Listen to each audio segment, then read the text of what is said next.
Fast break with the left hand. Enriquez is there for the putback.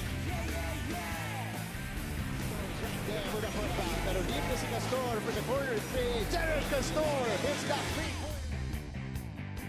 Sabi niya si Flores, laro lang ng bata kumatake at 12 na. Soriano fronting. On Wolverine Sidney. On Wolverine throwing up a triple. Joseph is not known as a three-point shooter. Pero itong si Cross. Hirap mapasok ito ng Letran Heights. Si Andoy Estrella. At may foul na tinawag dito. Just Beda completes that backward play. It down low to Ilagan. Ilagan for 3. Ilagan is on fire. Long distance 3. Ginamitan pa ng bantay. Lista mo na.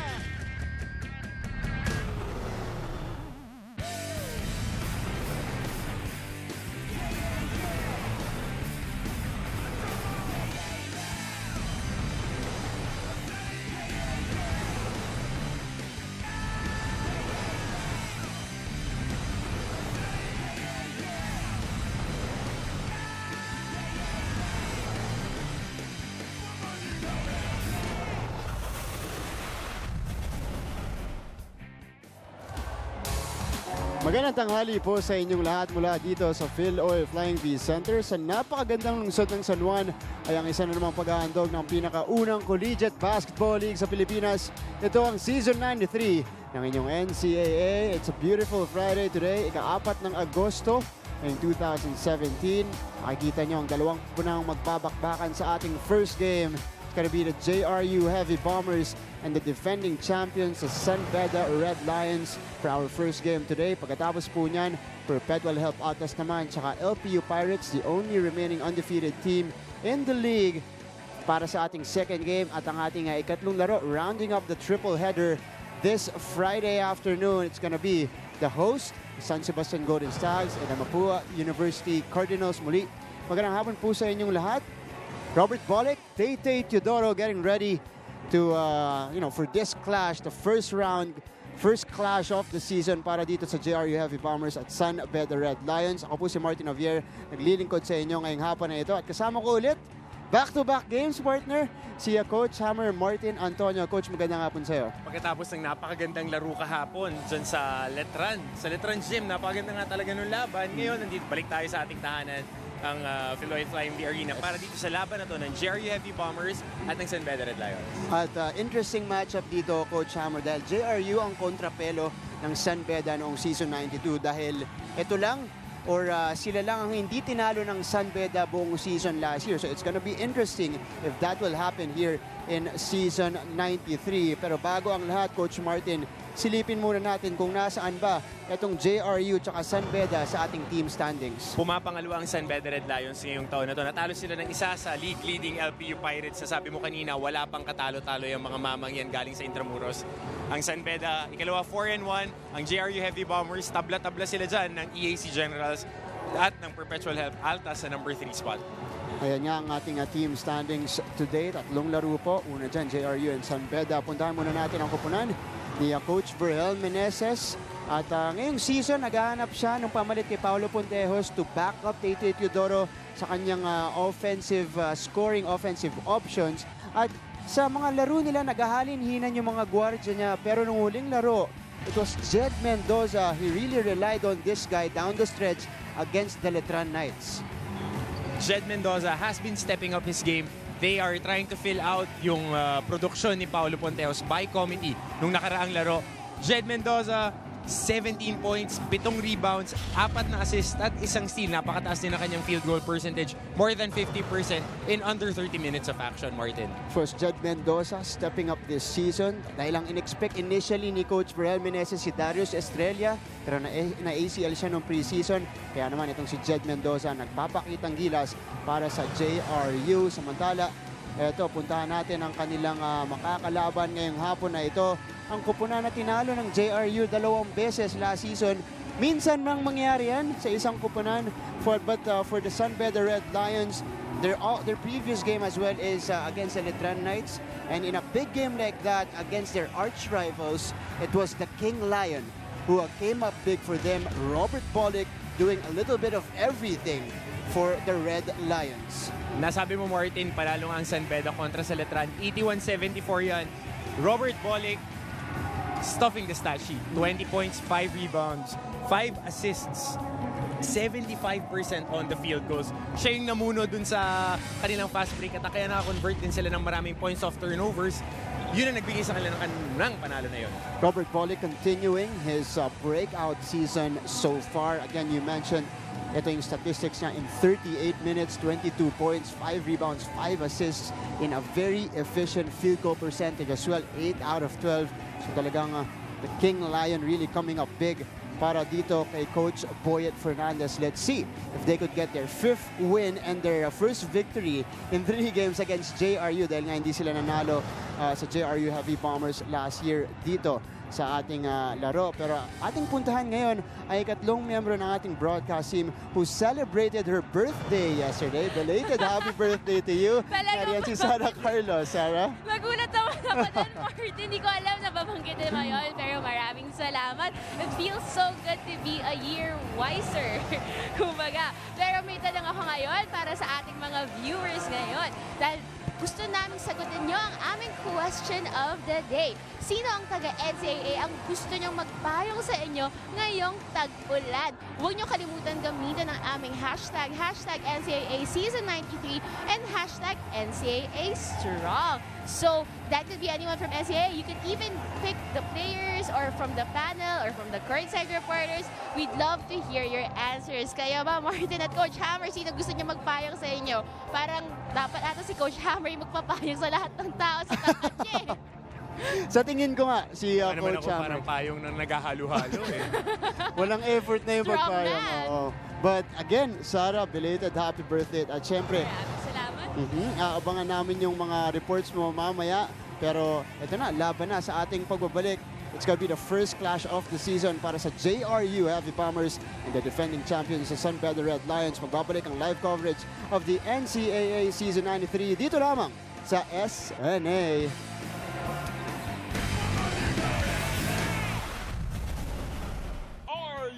Heavy Bombers! Carl Bordon, point guard. Tay Chodoro, shooting guard. Jed Mendoza, shooting guard. John Grospe, forward. Abdul Wahab, center. Joe Presbitero, point guard. Devon Potts, shooting guard. Arnold Noah, power forward. JV Mocon, power forward. Kemar Carino, center.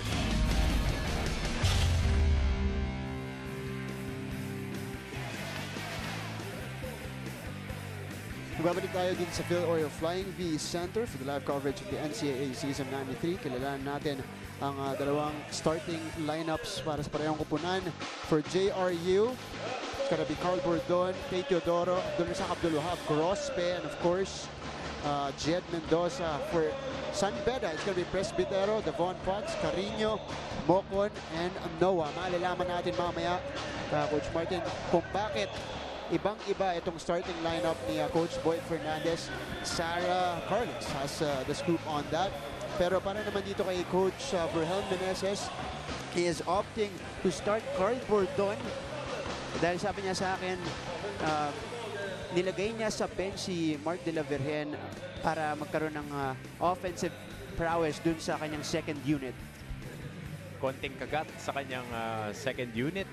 Nasabi mo, Martin, kailangan nila ng push off the bench dahil mababa ang kanilang bench scoring this year. Entering the first quarter of this game, JRU Heavy Bombers and the San Beda Red Lions. Dalawang kupunan, talagang pag naglalaban sila, matitinding laro ang binibigay sa atin dito sa NCAA.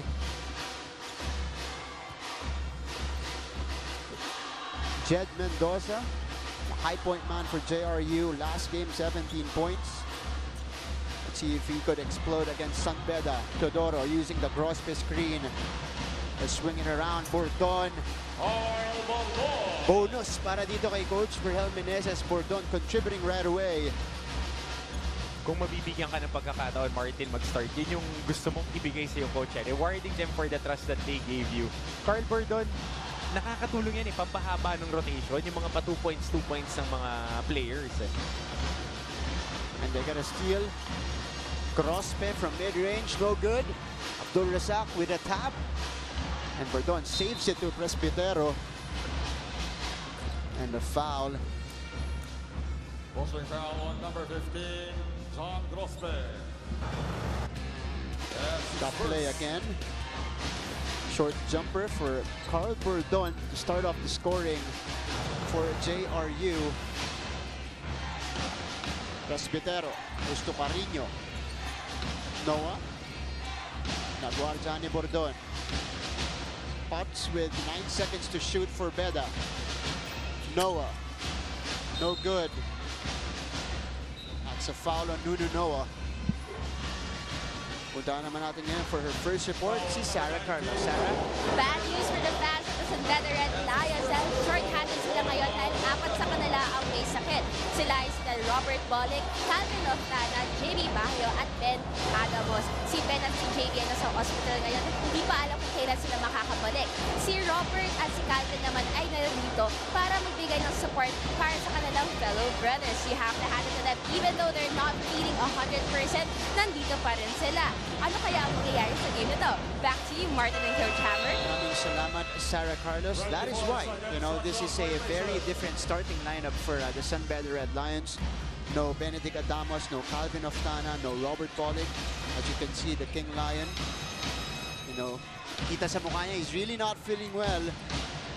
At saka si JP Bayo. So the other guys are going to be asked to step up. For Coach Boyet Fernandez. Teodoro on the break, missing the layup. Martin, yung pinakamahirap dun nasabi nga ni Sarah Carlos, they're in the hospital, they missed practice. Sa pinakamahirap mawala yung timing especially coming back na kaka-recover mo lang sa sakit. Yun yung unang nawawala yung flow mo when it comes to playing. Napaka-importante yan, Coach, dahil the pace will not slow down for a player alone. Definitely. Hopefully they come back strong for the Red Lions next game. Meantime, action continues here. Nunu Noah against Abdul Razak Abdul Wahab. Noah able to draw a foul on Irvin Grospe. If it's on him, it's going to be his second foul. And indeed, that is his second foul on Irvin Grospe. Quick 2 fouls there for Irvin Grospe. And he is one of the more dependable big guys ni Coach Verhel Meneses. Ngayon, mapapabunot siya ng maaga sa kanyang bench. Noah at the free throw line will be asked to do more in this game in the absence of 4 players for their team. But he misses both. Teodoro double team. They go inside. Nice ball movement. Grospe unable to finish. Bordon gets the ball back. Up and under move is good. 4 quick points para dito kay Carl Bordon. Siya pa lang nakakapagtala dito sa ating laro. Let's see how San Beda will respond. Presbitero using the Mocon screen. They swing it to Devon Potts. Devon Potts fades. No good. Noah. No good as well on the putback. Teodoro. Yuri Discarte. Pull up for 3. In and out. Mocon with a board.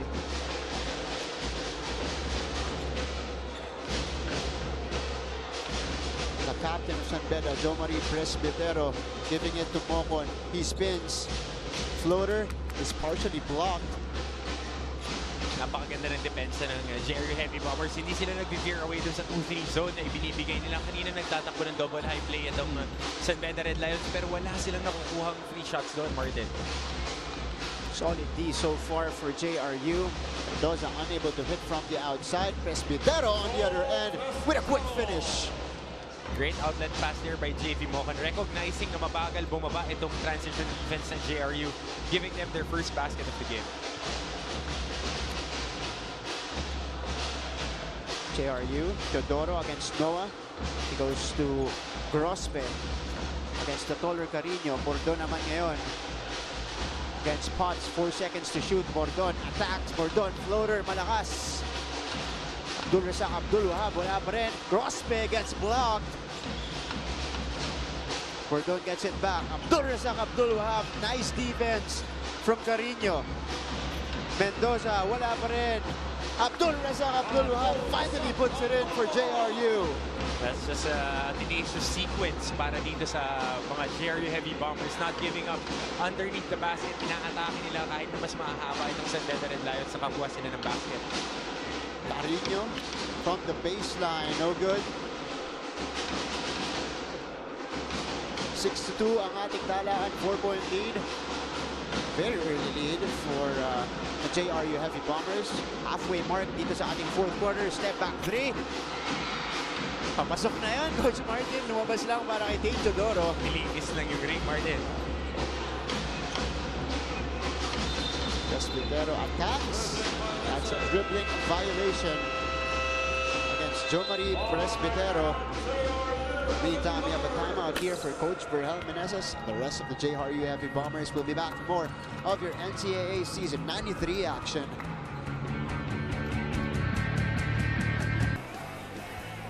Back here in the Phil Oil Flying V Center, and the JRU Heavy Bombers have been shooting well from the outside. Ito nga, nakikita nyo, they are number 2 in the NCAA so far, Coach Hammer, in 3-point percentage. But against Letran, they struggled a bit. 3 out of 13 lang. They won in other ways, Martin. They won by grit. Lumamang pa ang Letran sa bandang dulo nun. Maganda yung habol nila and yung finishing kick. Yun yung pinaka-importante.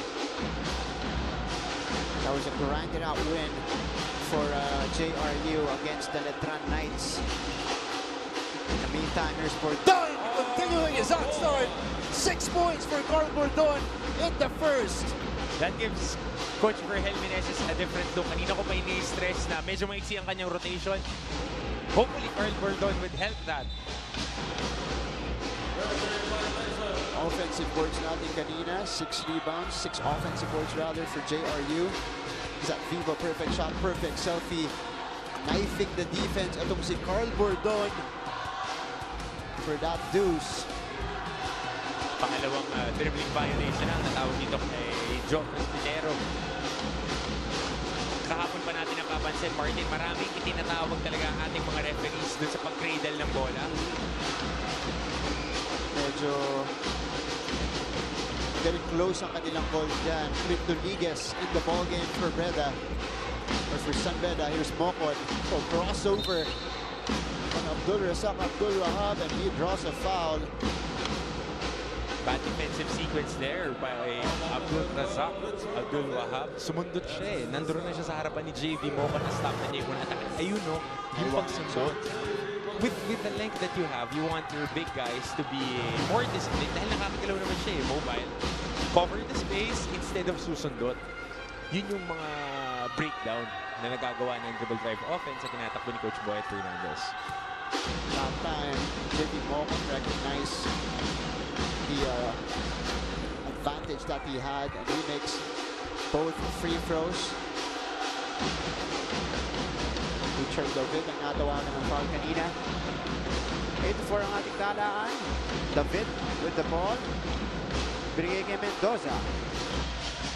Teodoro over Rodriguez. No good. Mendoza will retrieve the board. Teodoro. Maraming doubles team siya so far na nakikita dito sa ating first quarter. Drop-off pass. Abdul Razak, Abdul Wahab unable to finish.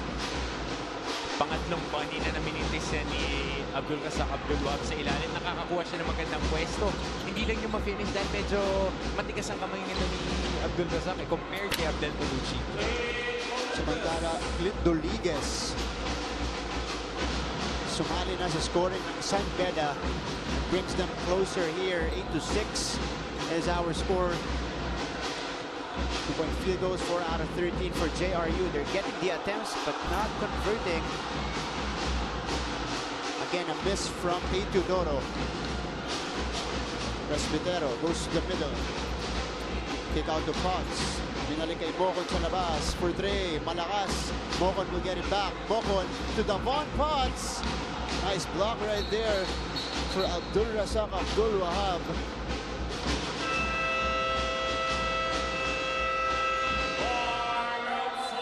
Timeout on the floor for Coach Boyet Fernandez. We'll be back for more of your NCAA season 93.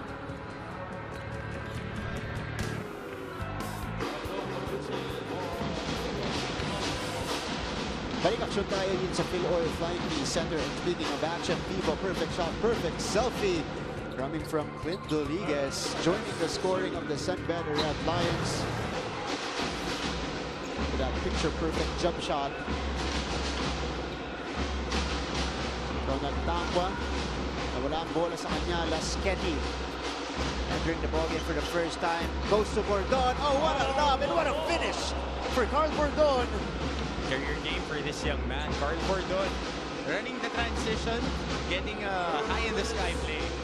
8 points for Bordon here in the first. Doliges losing the basketball.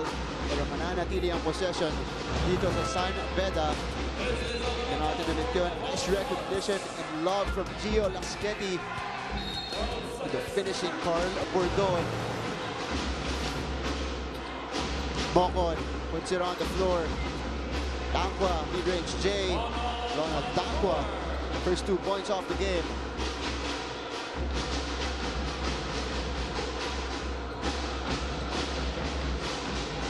Bordon. Offensive foul against JRU.